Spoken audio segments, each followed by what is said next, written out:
सनातन संस्कृति में ये वसुधैव कुटुंबकम का भाव रहा है हमेशा ही। हमारे यहाँ पेड़ों को पूजते हैं, हमारे यहाँ वृक्षों को भी पूजते हैं, हमारे यहाँ पहाड़ों को और पत्थर को भी पूजते हैं, हमारे यहाँ पशुओं को भी पूजते हैं, हमारे यहाँ पक्षियों को भी पूजते हैं, उनका संरक्षण भी हम करते हैं। यहाँ प्रकृति में मनुष्य के अलावा जितने जीव जंतु पेड़ पौधे पक्षु सबको संरक्षण है, ये हमारा भाव रहता है और ये हमारी पुरातन संस्कृति है, हमारी सनातन संस्कृति है। और इसी संस्कृति को आगे बढ़ाने के लिए हमारी सरकार भी काम कर रही है वसुधैव कुटुंबकम को लेकर के।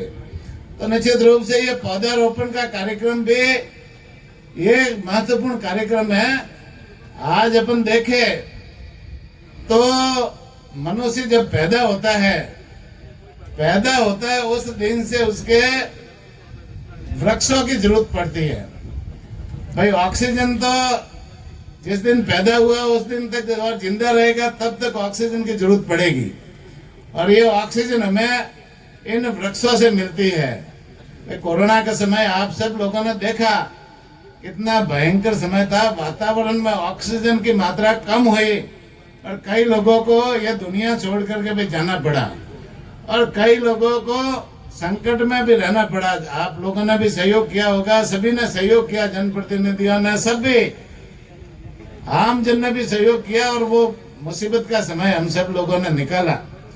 लेकिन वापस ऐसा समय नहीं आया, इसलिए हम लोगों को ये संरक्षण ये पौधारोपण का आवश्यकता है।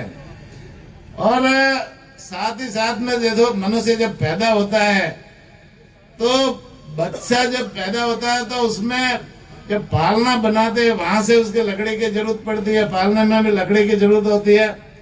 फिर आगे बढ़ करके वो चाहे वो स्कूल में पढ़ाई करता है वहां भी कहीं न कहीं फर्नीचर की जरूरत पड़ती है।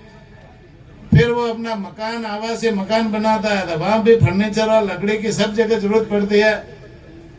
चाहे वो किसान का काम करता है, व्यवसाय करता है, फैक्ट्री चलाता है या अन्य कोई काम करता है तो सब जगह लकड़ी की जरूरत पड़ती है। और मनुष्य का अंतिम पड़ाव होता है वो होता है शमशान घाट में, और वहां भी बिना लकड़ी के वहां भी काम नहीं चलता, वहां भी लकड़ी की जरूरत पड़ती है।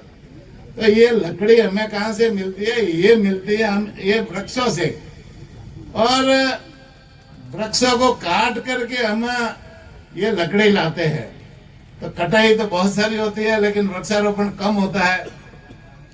साथ ही साथ में अभी जैसे इस साल आप लोगों ने देखा कि तापमान का असंतुलन है वो इस धरती पे हो रहा है।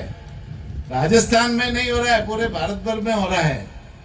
और तापमान जैसे यहाँ राजस्थान में जैसलमेर बाड़मेर बालोतरा यहाँ तो 50-51 के पास पहुंचता था, इस बार 53, 54 और 55 डिग्री पर तापमान पहुंचा है। हमारे उधर 45 से ऊपर कभी नहीं जाता था, इस बार 49 तक पहुंचा है। तो ये तापमान का असंतुलन भी ये हमारे लिए खतरा है, हमारे जीवन के लिए खतरा है। तो इस बात को माननीय प्रधानमंत्री